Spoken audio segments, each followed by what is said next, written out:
Hello, welcome to my channel. My name is Heidi, and in this video I want to talk about all the books I've read in the last 3 months. So this is going to be a book wrap-up. So October, November, December, I didn't do a wrap-up. I'm just going to combine all 3 months together and just tell you all the books I've read. I'll give you my rating and just a quick reasons why I did or didn't like the books. So there were a lot of books I read in the last 3 months that I DNF'd. I'm not going to be talking about those books. I'm so much of a mood reader that I just get so distracted or I get overwhelmed with all the books that I really want to read. There's so many books that I DNF'd this year that I really want to pick up next year.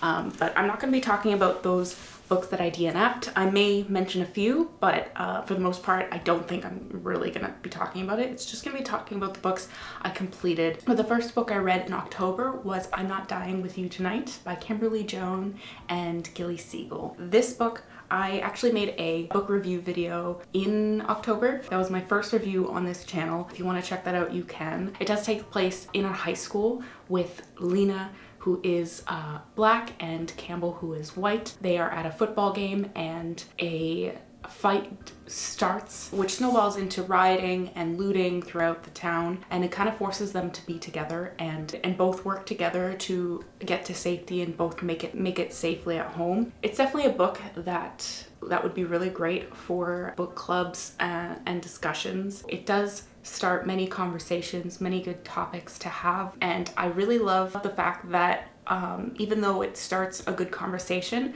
the story is also very entertaining to read. It really made me want to continue the story and see how the story followed through and what would happen in the end. So I ended up giving this one a 4 out of 5 stars. And moving on, the next book I read, which I also reviewed and made a video on, is You Are Not Alone by Grenier Hendricks and Sarah Pekkanen. So this book is a thriller mystery, which I love thriller mysteries. I actually realized this year that I really love listening to mystery thriller books in audiobooks, and when it comes to fantasy books, I like to read the fantasy books more so than listening to them. Now this book starts off with the main character Shay, who witnesses a woman who jumps in front of a train, ending her life. She becomes very traumatized by just witnessing this traumatic event. Shay is kind of a loner. She doesn't really have too many friends. It was also really sad to see her struggle through life just because she's very lonely. She's kind of an awkward character, but that didn't make me dislike her. It just made me feel bad for her. Witnessing this traumatic event didn't really help her. It made her want to find out who this person was. Why did they do what they did? She befriends Cassandra and Jan, who were also friends with this woman who ended her life. And as she is welcomed into the friendship of Cassandra and Jan, there are many strange things going on, and we become very suspicious of Cassandra and Jan. We do see the side of Shay, and then we also see the perspective of Cassandra and Jan. So we get a lot of information of what's going on while at the same time not understanding where the story's going or what's gonna happen. I ended up giving this book a 4 out of 5 stars. The reason why I gave it a 4-star instead of a 5-star, I really didn't like the twist at the end. I didn't see the twist coming, but also because I thought that the twist wasn't really a good twist, but I still enjoyed the book. And for my next book that I read, it was a book by Sarah J. Maas, Crescent City, I think it's called, House of Earth and Blood. Bought this book right when it came out in March. I am definitely a fan of Sarah J. Maas. I was a little worried about possibly not liking this book, this being her first adult fantasy book. I ended up reading this in March and I only got to like 200 pages and I stopped reading because there was just so much info dump of the world. Like there's so much world building. It felt like a lot to get into right away. I really struggled through the first few hundred pages, and it's an 800-page book. It's so big. I picked it up again in October, which is such a long time to read the book. But I picked it up again in October, and it finally started picking up the pace and getting my interest within the 500 page mark, which is ridiculous. But that last 300 pages at the end of the book really, really got my attention. And it made me give it a 5 out of 5 stars. Thinking back to it, I don't know if it deserves a 5 out of 5, maybe a 4.5 out of 5 stars. I knew I'd like the story because it's kind of like a mystery, like a murder mystery, and I always love those kinds of stories. I just love seeing a strong female main character, and I know Sarah J. Maas is always going to have her main character as a female, strong, badass character. I feel this book is a book to reread. I'm not going to reread the physical book, but I do think when the next book comes out, I do want to listen to the audiobook just because there's so much in the world and the world building that I know I did not pick up the first time reading it. It's still really good and I really enjoyed it. And the next book I read was one of the Witcher books, and that one was The Blood of Elves, or Blood of Elves. I did read The Last Wish a few months ago and I really liked it. I picked up these books just because I did watch the Netflix series. I liked the series. I really loved the beginning of the series. I didn't end up liking it towards the end, but I loved the idea and thought I would really love the books going into it. So The Blood of Elves follows an assassin, which is a witcher, who in this case is Geralt. Geralt is an assassin who kills mainly monsters. So he doesn't kill for sport. He does it mainly for his income. In the last book, The Last Wish, there was a lot of monsters and Geralt fighting monsters, Geralt interacting with monsters. And that was kind of something that really intrigued me when watching the Netflix series. I loved the imagery of it. I loved seeing the CG of the monsters, of him fighting the monsters. And that's really what I was looking forward to when going into the books. I wanted to see, I was mainly here for the monsters and the fighting and Geralt fighting. I was really excited for all those things going into the book. While the first book, The Last Wish, did have quite a few of fight scenes with many different kinds of monsters, this book really felt flat. Felt like a lot of characters in one room just talking, just discussing things that I thought, in my opinion, didn't matter to the story. It was really frustrating to get through, and I felt like Geralt wasn't even in the book for half of it. It was mainly other characters just talking to other characters that I didn't care for. I'm surprised I even got through this entire book because it was so boring to me. I don't like to say books are boring to me, but when I feel like I just need to skim through the pages or skip 5-10 pages and feel like I didn't miss anything important, it's a boring book for me. So I ended up giving it 2 stars. I do have the next 2 books in the series. I hope it picks up. I'm not sure if I'm gonna read the next books. I was really disappointed in this book, so hopefully the books get more exciting and intense, but we'll see if I end up picking up the books for next year. Now my next book was a reread. This is a reread I already read this year. I don't think I ever reread books, but this is I think if I had to ever request a book for someone to read, it would definitely be this book, Big Magic by Elizabeth Gilbert. I love this book so much. Before I read this book, I actually DNF'd a book. It was called The 4-Hour Workweek, and that book just, I DNF'd it. If I actually read through that entire book, I probably would have given it 1 star, just because just the title alone, 4-Hour Workweek, just sounds so gimmicky, and halfway through that book that I read, it felt like I was just conned. It just felt like irrelevant for me after the introduction of that book, saying that it was relevant to anybody in any work situation It just wasn't. That book just put me down so much and so frustrated with that author and everything. It just was so frustrating to me.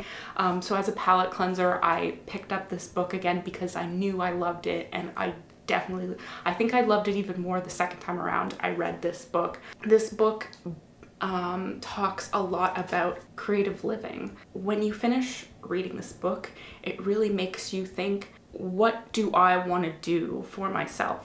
What are my goals in life? Or if you already have those set goals in your life, it really inspires you to continue to pursue those goals you have. This book doesn't tell you to drop everything and move to like a different town or different city and just pursue your dreams and just go all in full force. It's very realistic while also spiritual in a way, because it does talk about creative living, it being kind of like a spiritual feeling. Although you don't have to be spiritual to read this book and get inspiration from it.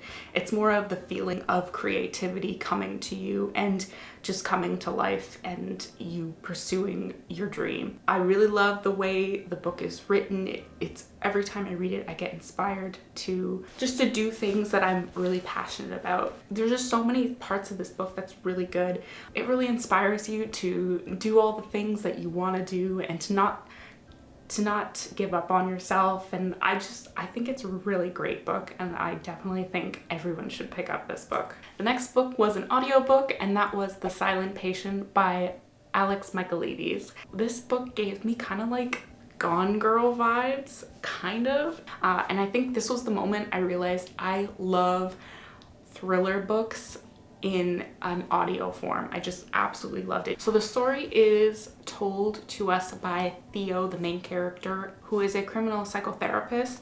I really love the fact that he was a psychotherapist. So what we know is Alicia, who is the silent patient.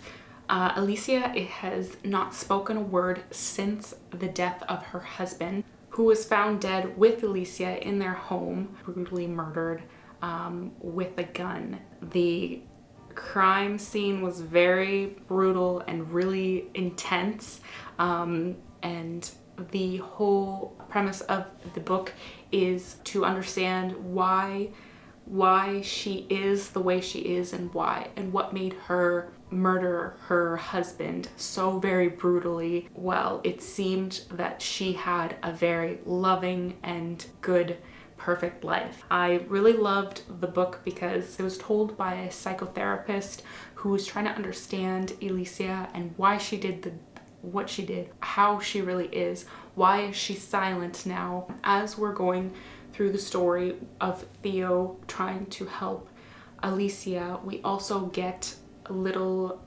bits of Alicia's notebook from the last few weeks before her husband's death. I did end up giving it a 4 out of 5 stars. I don't know why I didn't give it 5 stars. Now that I think about it, probably give it like a 4 out of 4.5 stars. It was a really good book. It's definitely a book to recommend to people who you know love thriller books and love mystery thriller books. The next book I read was My Dark Vanessa by Kate Elizabeth Russell. So this story follows a 15-year-old girl named Vanessa who starts a relationship with her English teacher. This story shows Vanessa being groomed and shows her being abused without really understanding the danger she's in. She sees her situation more as like a forbidden love story, and she's very unaware of the danger she's in. We are very much in Vanessa's head and following the situation and seeing how she's reacting or how she's feeling. It's really heartbreaking to see her go through with all the struggles she's going through, being very unaware of the abuse and how she's being groomed and gaslit throughout her life. We see her as a 15-year-old girl, and we do switch occasionally to her as a 30-year-old woman, still being gaslit and still being abused by this predator, and it's very sad to see the victim and the harsh reality and the harsh truth of what's going on. It was definitely a hard book to get through, but definitely something that a lot of people, I feel, are unaware or don't take seriously of the issues. I think the author did a really good job on the awareness of these dangerous situations.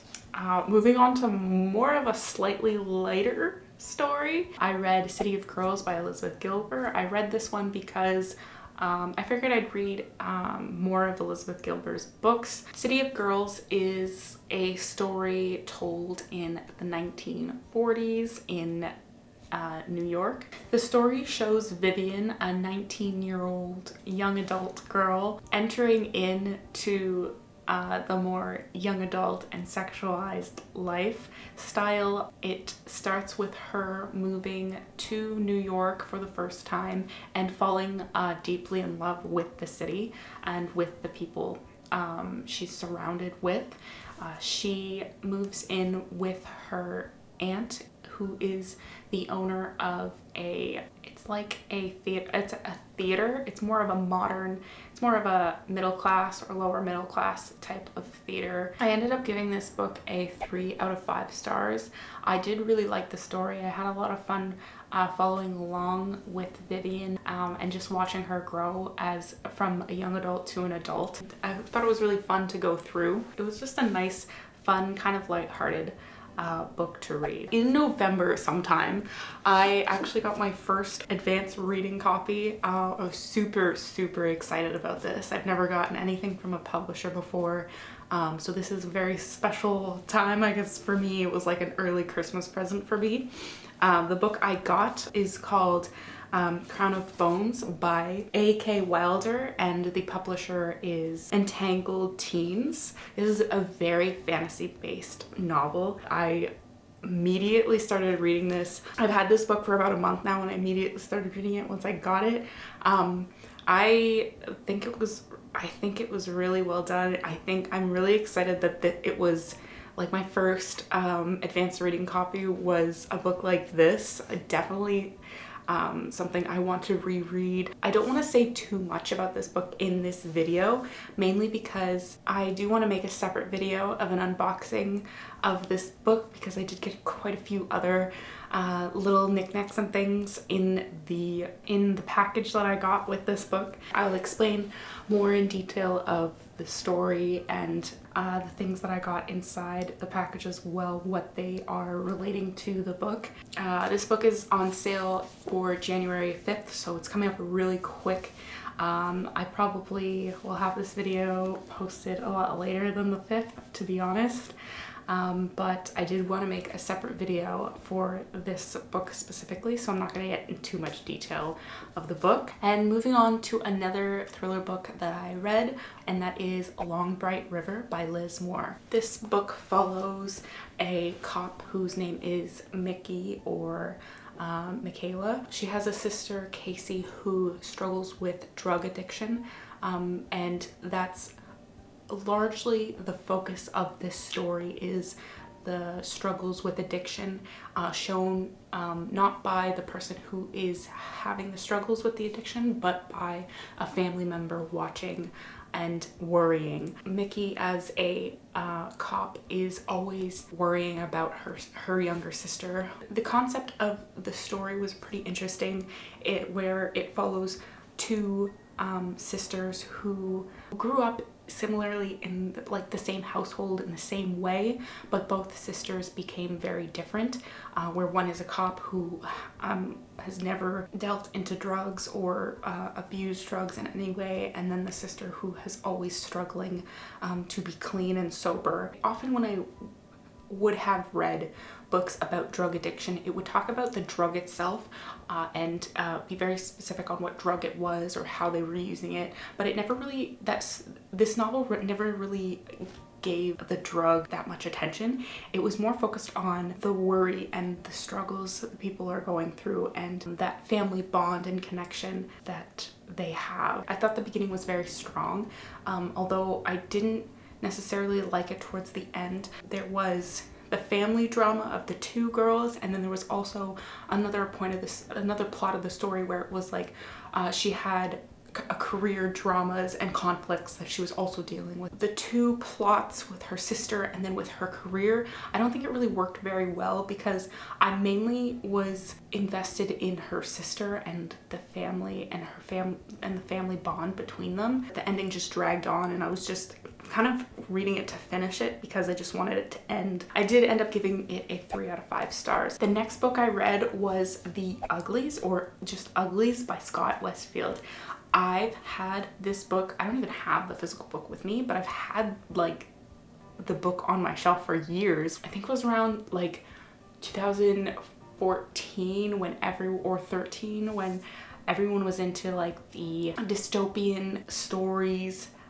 That's kind of what this book was also. It was kind of playing along all those hyped books like Divergent and like Hunger Games. Read this book and it really took me back to like the 2013-14 kind of times when I would read dystopian books often and love them. This book, I think I would have liked it slightly more if I read it a few years ago, but I did enjoy the book still now. So this book is about Telly, who is the main character. She is 16 years old and in just a few weeks she will become pretty. She is now considered ugly, and when you reach a certain age you get this whole surgery of your entire body, and you are, after the surgery, you are considered pretty. And it's kind of like, it kind of reminded me of like Divergent when there's like factions, like one faction is like ugly and the other faction is called pretty. When it talks about being pretty, it shows all the pretty people in like their town just partying all the time.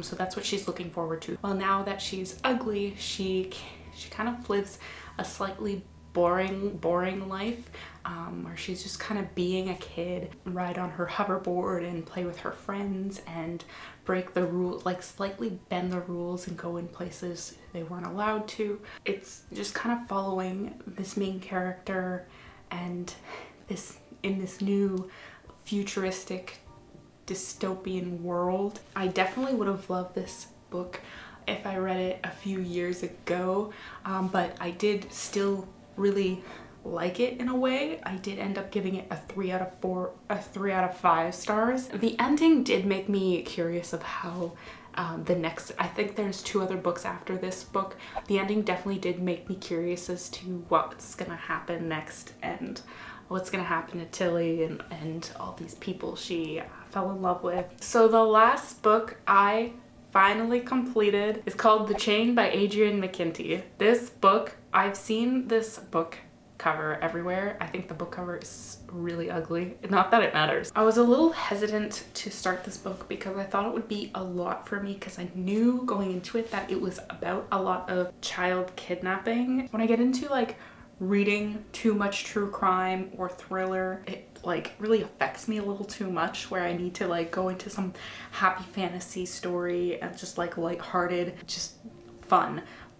So I was really nervous to get started on this because I thought this would be a really hard-hitting story, and it definitely was. There were so many moments in this story where I just, like, my heart was racing so much. There was just so much thrill, and not in a good way, like in a really like terrifying, scary way. And when it comes to children, it's so freaky to me, and it just really gets me every time. The author really got me in the intensity of it, because it shows a mother desperate to find her child, and the mother, by the way, is struggling through cancer, and so that's not the only issue in the story and it shows her character from the beginning and just how her character just changing throughout because of this traumatic situation she's in.